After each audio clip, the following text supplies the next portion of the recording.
el tema del sistema de partidos. En la Constitución Española de 1978, como la norma fundamental del Estado y cómo ha establecido en España un sistema de partidos, una partitocracia, y para ello voy a empezar con una pequeña introducción para las personas a lo mejor que tengan menos formación en cuestiones jurídicas o en cuestiones de ciencia política, en torno a las distintas formas de organización de los regímenes políticos.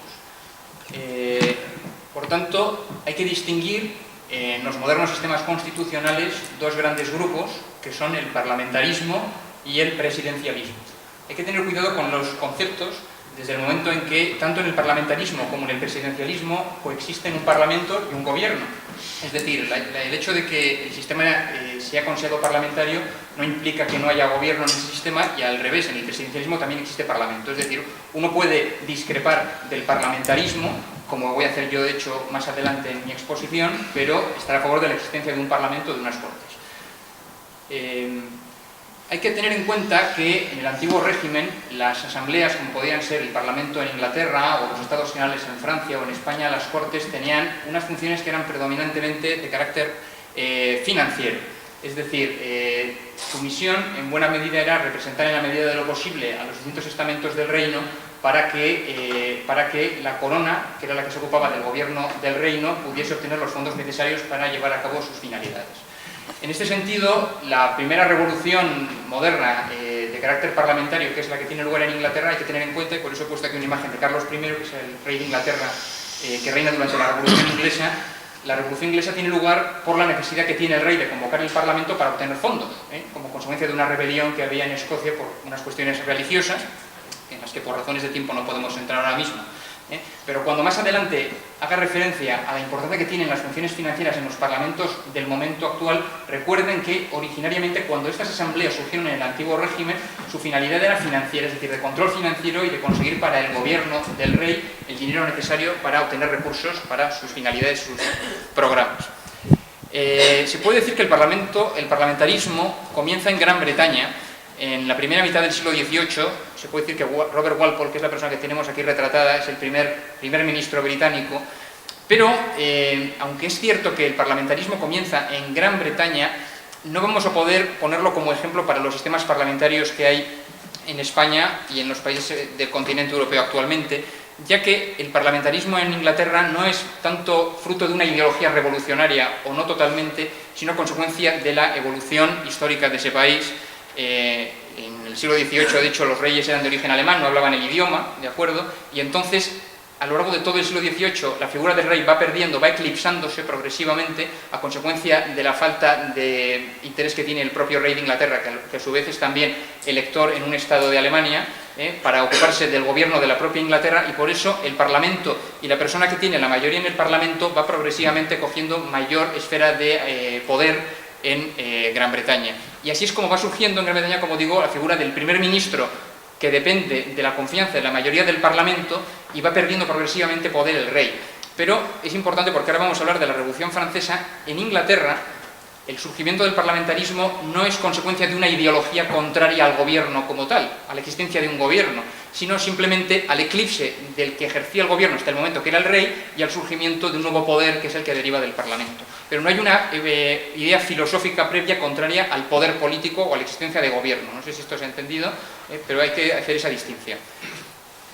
En Francia es completamente distinto. La Revolución Francesa es una revolución que tiene un fundamento filosófico liberal, un fundamento contrario a la tradición, contrario a un orden natural cristiano, y las personas que van a teorizar el derrocamiento de la monarquía y del régimen político que existía antes de la Revolución van a estar inspirados en una serie de tendencias filosóficas y de ideologías políticas de liberalismo radical, como Robespierre, al que tenemos retratado a la izquierda, o como en Estados Unidos, sin llevarlo a efecto, pero el que va a ser presidente, Thomas Jefferson, también estaba en esta línea, de considerar a todo gobierno, por ser gobierno, sospechoso de tendencia a la tiranía. Y en este sentido van a tener una predisposición a desconfiar radicalmente del gobierno, y en la medida de lo posible que sea la asamblea que supuestamente representa al pueblo la que gobierne directamente sin la existencia de un gobierno. El ejemplo, en la propia Revolución Francesa, en su fase más radical, la convención.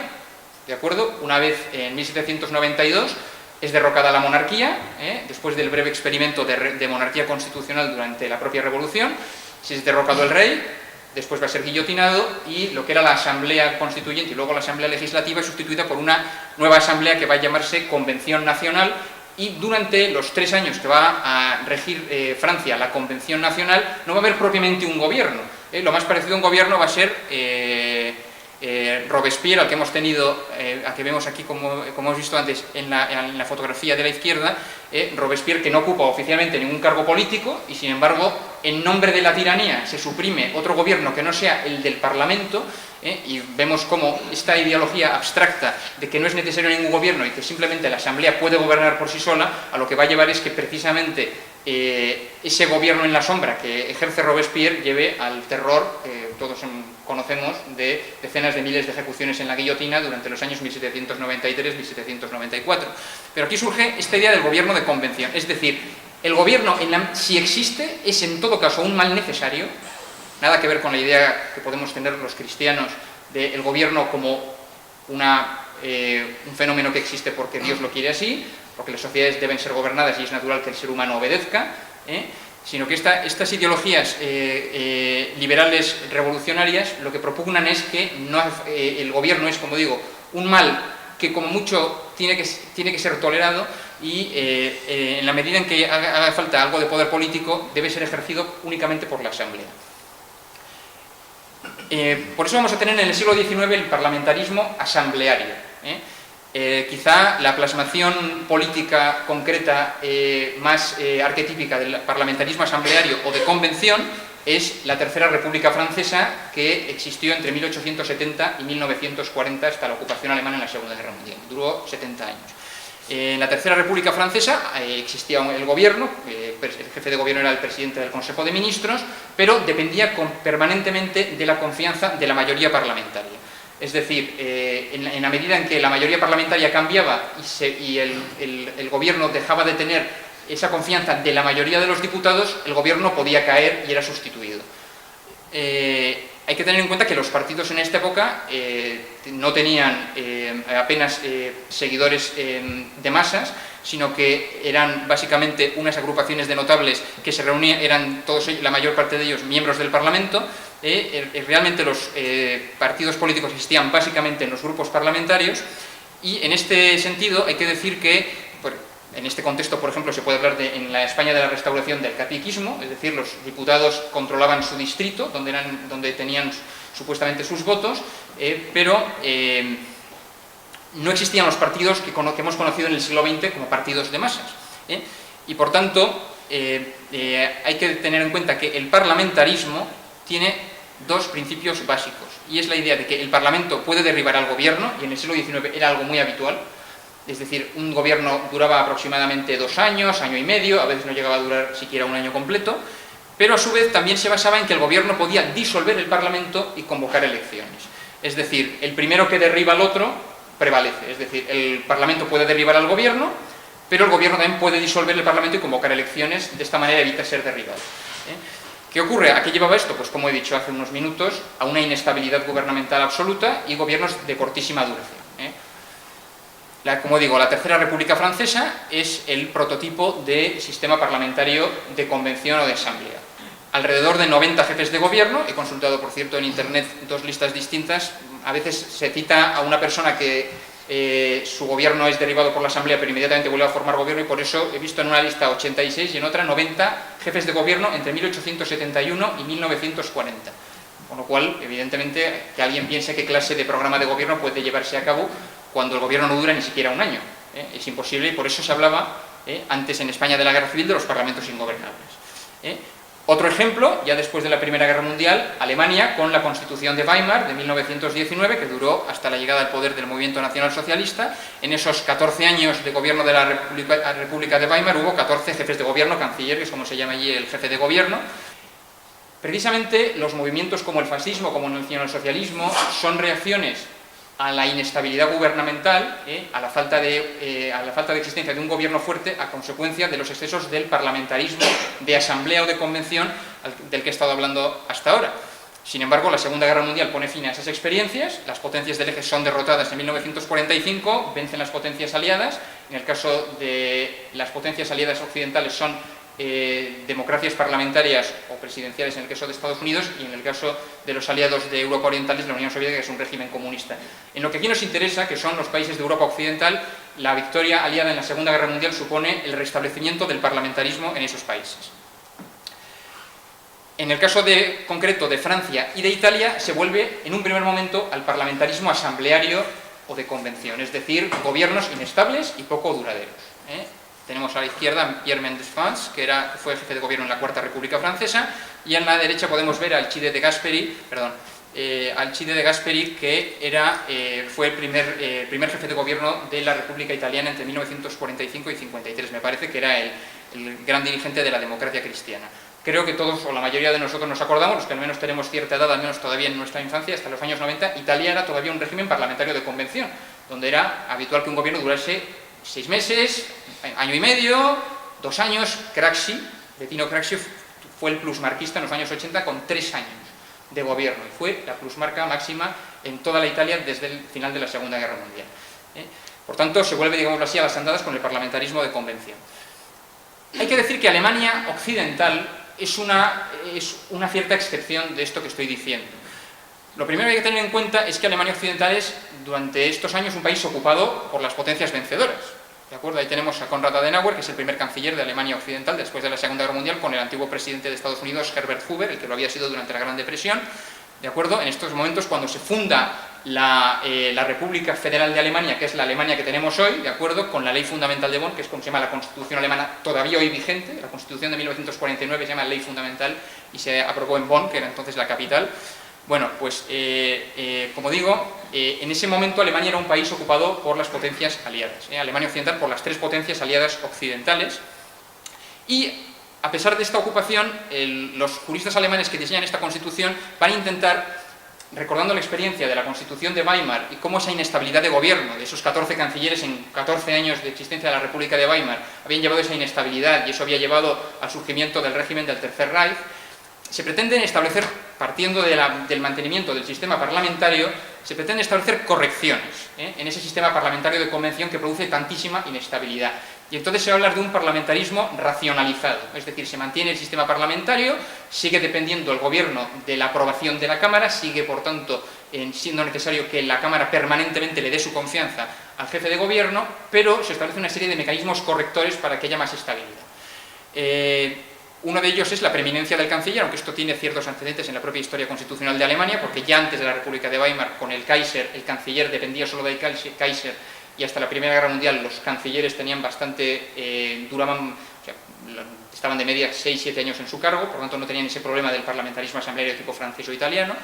Pero bueno, se da una preeminencia al canciller sobre el resto del gobierno, se le da una mayor importancia, por tanto, al jefe de gobierno, haciendo una cierta transición al presidencialismo, sobre todo en cuanto a su prestigio, en cuanto a su importancia, y sobre todo la votación de desconfianza constructiva. ¿Qué es la votación de desconfianza constructiva? Que es lo que aquí llamamos moción de censura. El hecho de que el Parlamento ya no puede derribar simplemente al gobierno y luego estar durante varias semanas o varios meses intentando montar un nuevo gobierno, que es lo que pasaba en el parlamentarismo de convención y que estaba el país sin gobierno durante semanas. No.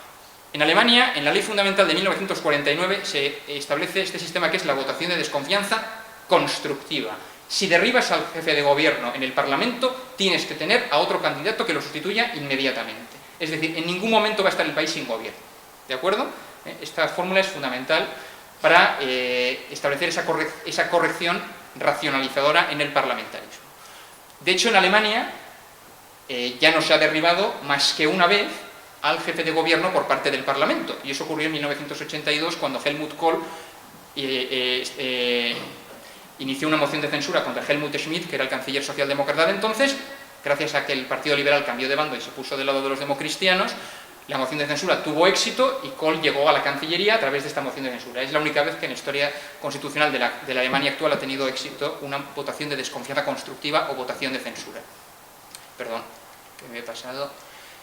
¿Hasta qué punto ha tenido éxito lo que estoy comentando de la racionalización del parlamentarismo? Pues ha tenido éxito hasta cierto punto desde el momento en que entre 1949, que se aprueba la Constitución actual, la Ley Fundamental, y el año actual, ha habido 8 cancilleres.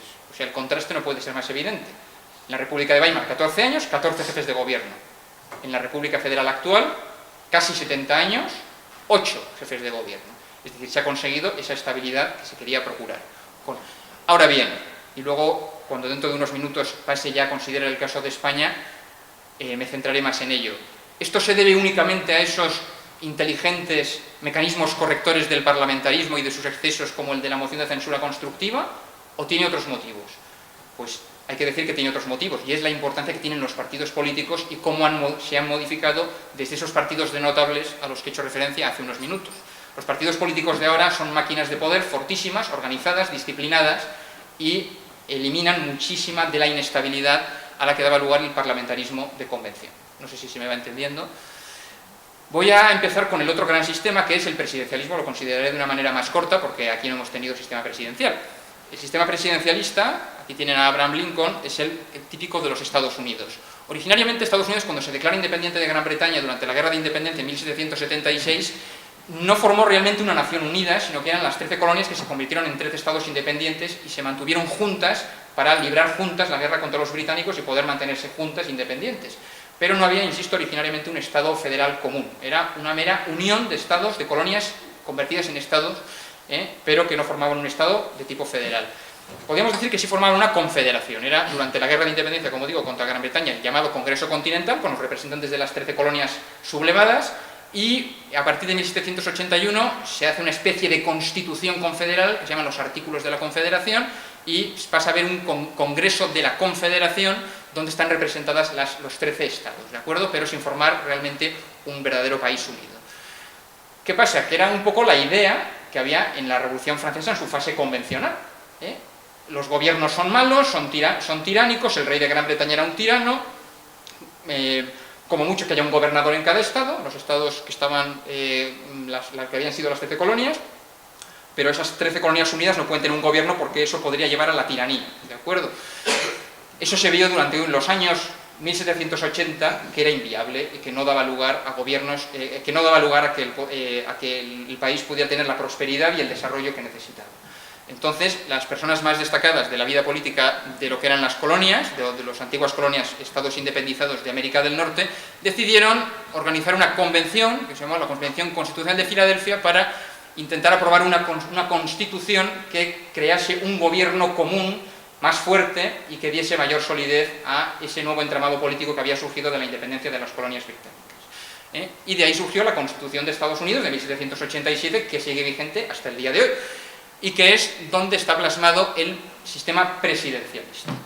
El presidente de Estados Unidos es el jefe de gobierno, tiene un mandato de 4 años y el Congreso no lo puede destituir, ¿de acuerdo? Por tanto, no tiene nada que ver con el parlamentarismo de convención. Allí, antes de que tuviera lugar la Revolución Francesa, que pasaría unos años después en Francia, allí ya vieron que lo de que gobernara una asamblea no era viable, tenía que haber un gobierno.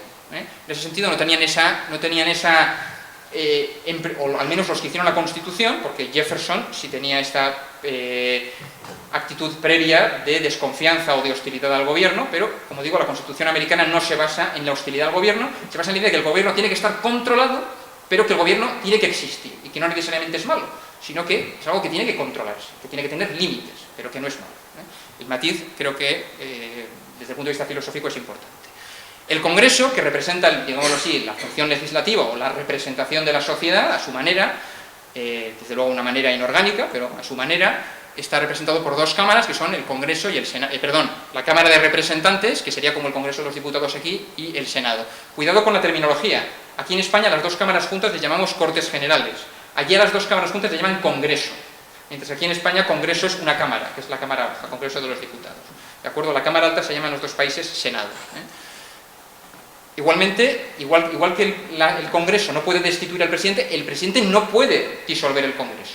El Congreso tiene sus plazos y no se puede disolver antes de ese plazo. La Cámara de Representantes se elige entera cada 2 años y se disuelve y se vuelve a elegir cada 2 años, mientras que el Senado no se disuelve nunca, sino que se renueva cada 6 años por tercios. El sistema electoral es mayoritario, es decir, hay por cada distrito un representante, de tal manera que las personas que viven en cada distrito electoral conocen a su representante porque es un único representante, es conocido. Aquí tenemos en Madrid, por ejemplo, 36 diputados y la mayoría de nosotros creo que no conocemos a esos diputados, salvo a Rajoy, que es un diputado por Madrid, y pocos más. Soraya creo que también es diputada por Madrid, los demás no los conocemos. Allí no, allí como hay un solo diputado por distrito, todo el mundo conoce a su representante, al que es su representante en la Cámara y al que es su senador en el Senado, ¿de acuerdo?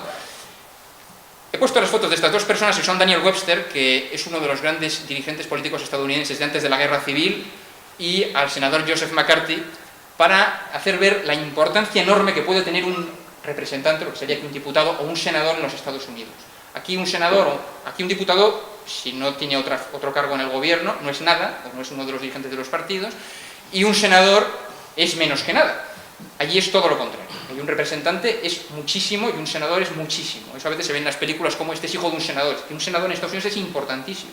Como en la antigua Roma también el senado era importantísimo. ¿De acuerdo?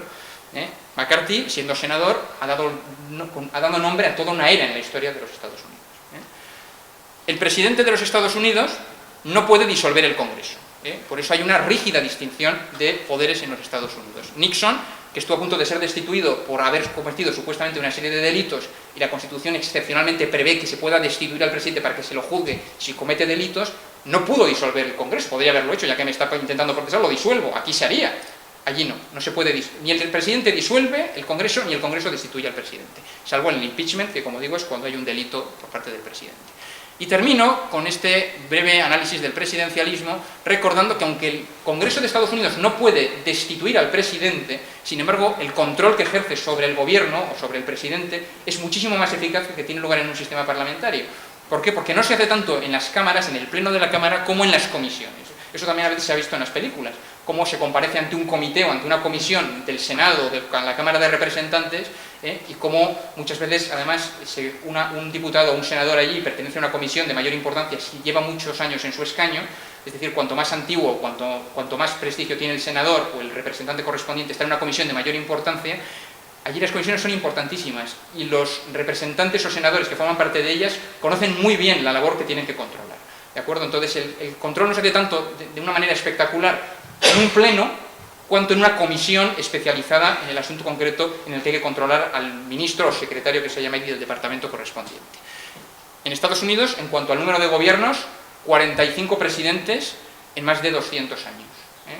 Lo digo por el contraste de los gobiernos que produce cada sistema, y me refiero en cuanto a la estabilidad de cada sistema político. Vamos a entrar ya finalmente en España, en el caso de España. La Constitución de la llamada Segunda República en el año 1931, recordarán ustedes que las Cortes que fueron elegidas en junio de 1931, las Cortes Constituyentes, por una serie de circunstancias coyunturales en las que no podemos entrar por falta de tiempo, había una clarísima mayoría de la izquierda en esas Cortes e hicieron una constitución de partido. La idea política que representaban las personas que formaron esa constitución era un liberalismo exaltado, al modo decimonónico español, el liberalismo del trienio liberal, el liberalismo de la revolución llamada gloriosa de 1868, un liberalismo por tanto radical, digamos jacobino, inspirado en Francia, inspirado en la Tercera República Francesa, pero también en su sistema político, pero sobre todo en la persecución de la Iglesia. Y en cuanto a sus influencias jurídicas, que es de lo que puedo tratar aquí brevísimamente, hay que decir que no fueron tanto Francia, que era la referencia política e ideológica de estos dirigentes liberales jacobinos de la República del 31, cuanto las influencias jurídicas fueron más las constituciones en boga en su época, en los años 1910-1920, ¿de acuerdo? La Constitución mexicana, la de Querétaro, del año 1917, que inspiró varios de los preceptos más socializantes de la Constitución del 31, y sobre todo la actitud hostil hacia la Iglesia Católica.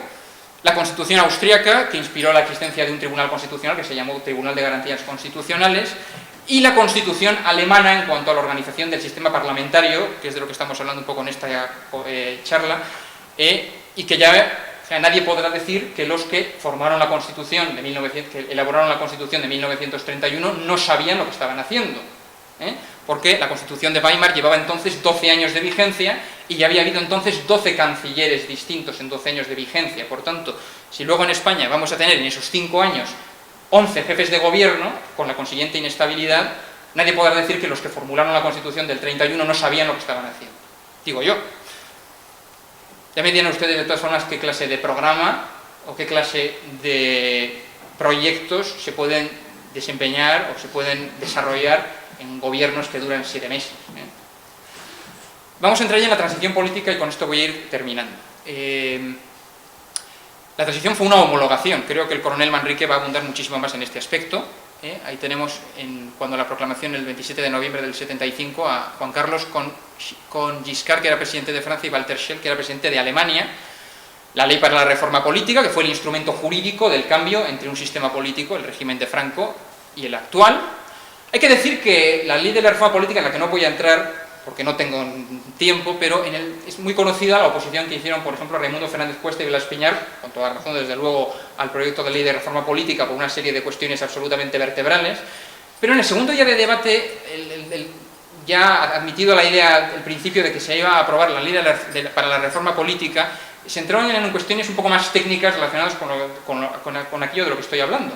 Y Cruz Martínez Esteruelas, que había sido pocas semanas antes uno de los fundadores de la Alianza Popular de los Siete Magníficos, defendió en el debate sobre la ley para la reforma política el hecho de que hubiera en España un sistema electoral mayoritario, un poco como lo que he dicho de Estados Unidos, con un representante por distrito, ¿de acuerdo?, frente al sistema proporcional, que es lo que se aprobó en la ley para la reforma política y que es lo que tenemos ahora, ¿de acuerdo? Fue muy conocido que dijo: con el sistema mayoritario se hace política de Estado y de gobierno, con el sistema proporcional se hace política de partido. No se aprobó la enmienda que hizo los procuradores que estaban más o menos en la línea de Alianza Popular, y lo cierto es que se aprobó un sistema de tipo proporcional, que es básicamente el que tenemos ahora en España, que es un sistema a medida del parlamentarismo y del sistema de partidos, como voy a decir ahora. Entre los años 77 y 78 se elabora la Constitución. Creo que el coronel Manrique va a hablar un poco del posible carácter o no constituyente de esas Cortes, pero lo cierto es que efectivamente fueron constituyentes porque formaron la Constitución.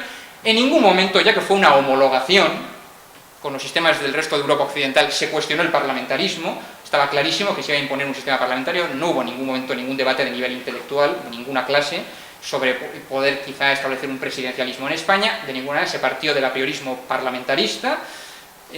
Hay que decir que incluso en lo que fue la propia elaboración concreta de los artículos de la Constitución se hacían en comidas, en hoteles, en restaurantes, entre dirigentes de los distintos partidos políticos, y quizá los más destacados fueron Fernando Abril Martorell por UCD y Alfonso Guerra por el PSOE. Eso lo cuenta muy bien Gonzalo Fernández de la Mora en sus memorias, cómo él intentaba discutir en las Cortes, ya que esto es vamos a discutir, vamos a debatir, y realmente estaba todo pactado, una farsa absoluta el debate, porque ya el día anterior en un restaurante lo habían hablado todo, por lo cual un momento que dejó de hablar, porque no tenía ningún sentido continuar. Sí hay que hacer una alusión a la influencia del derecho constitucional comparado alemán en la elaboración de la Constitución en lo que se refiere al sistema parlamentario y a la relación del gobierno con las Cortes. Fraga es uno de los 7 ponentes de la Constitución. Fraga era catedrático de Teoría del Estado y de Derecho Constitucional, era un hombre que tenía una buena formación jurídica, no puede negarse. Y hay que decir que la Constitución española del 78, la Constitución actual, sí que establece una serie de correctivos a ese parlamentarismo asambleario que había en la Segunda República, que también había durante la Restauración, y que había, como he dicho antes, en la Tercera República Francesa, como había en Italia hasta los años 90, ¿de acuerdo?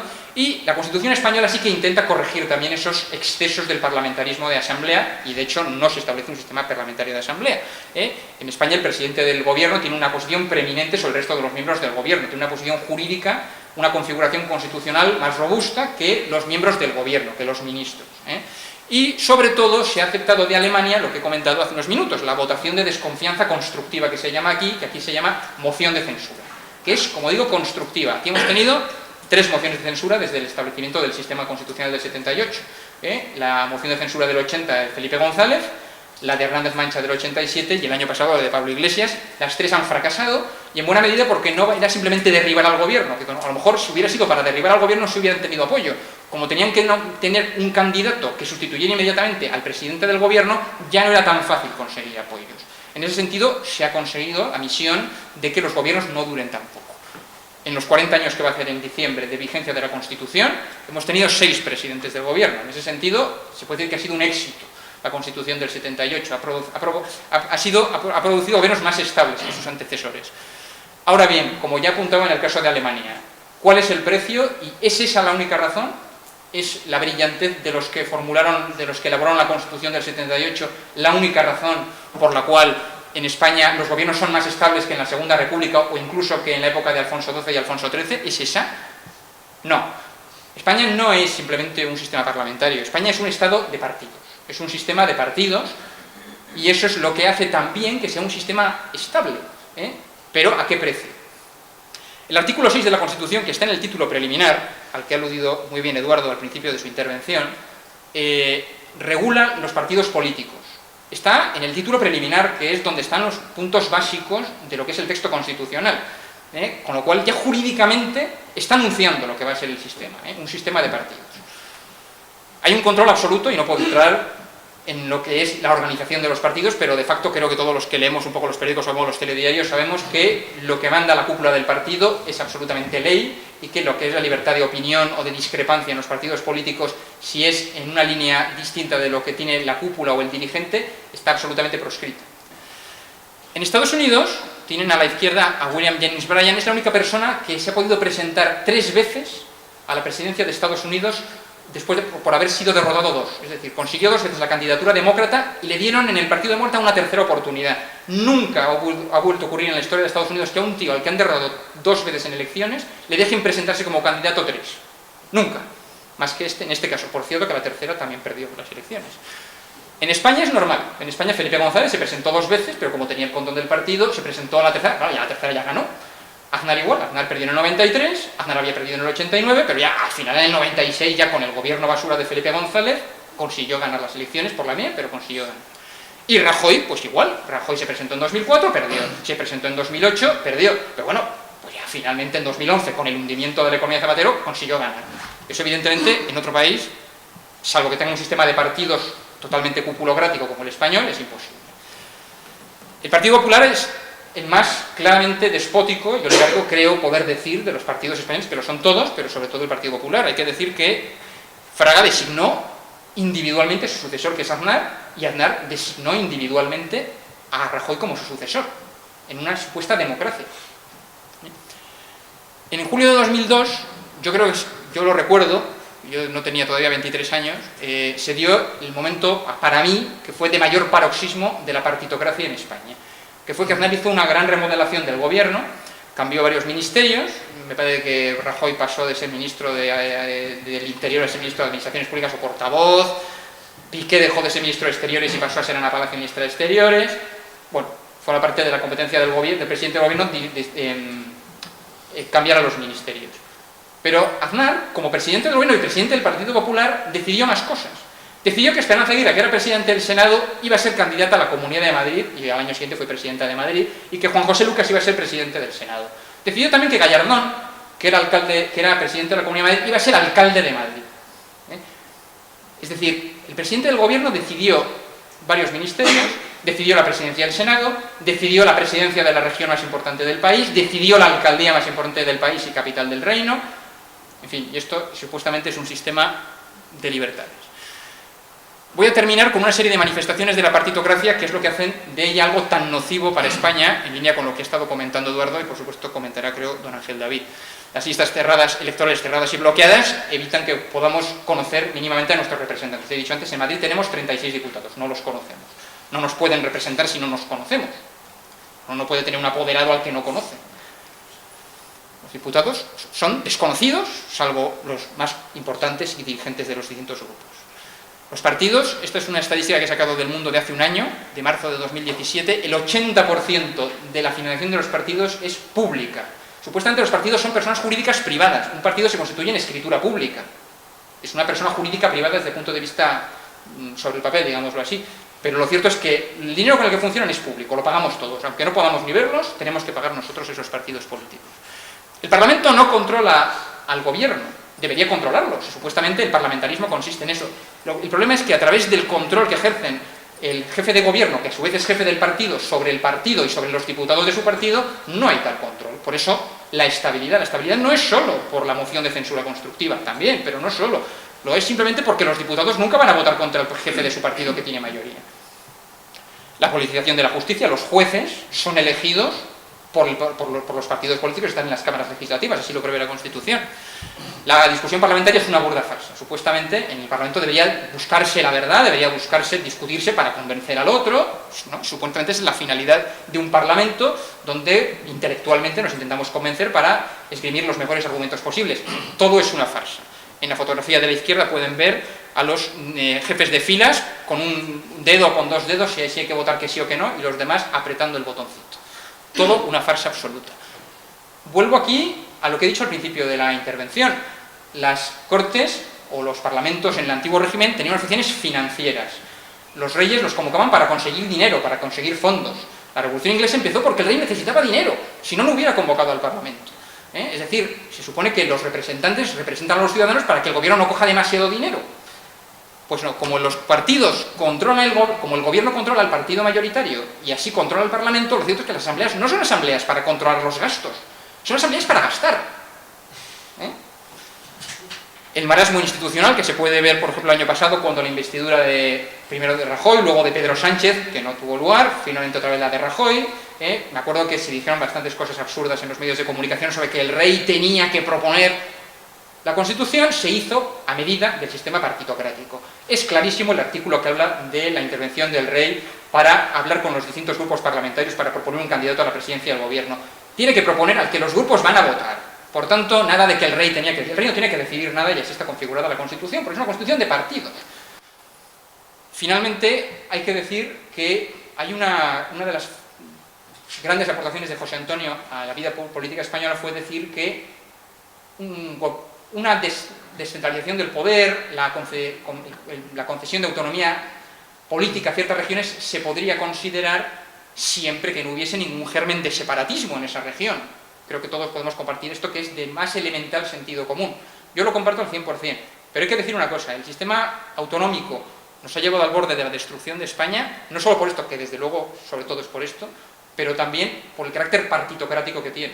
Porque al ser una representación basada en los partidos políticos, que todo lo ideologizan, que crean problemas donde no los hay, una cosa que era un problema que existía, lo intensifican de una manera absolutamente imparable. Y por eso, si España está al borde de la destrucción, no solo es por las autonomías, que desde luego, sino también porque esas autonomías están controladas por partidos políticos. De la declaración de actividad política no voy a decir mucho más, porque, en fin, creo que... Y finalmente, soluciones, he puesto 4, pero es la misma. Reducir el papel de los partidos en la vida política. También, entrando más en materia, 4 puntos, pero yo creo que, dado que creo que me he pasado bastante del tiempo, los podemos hablar si acaso en el coloquio. Gracias.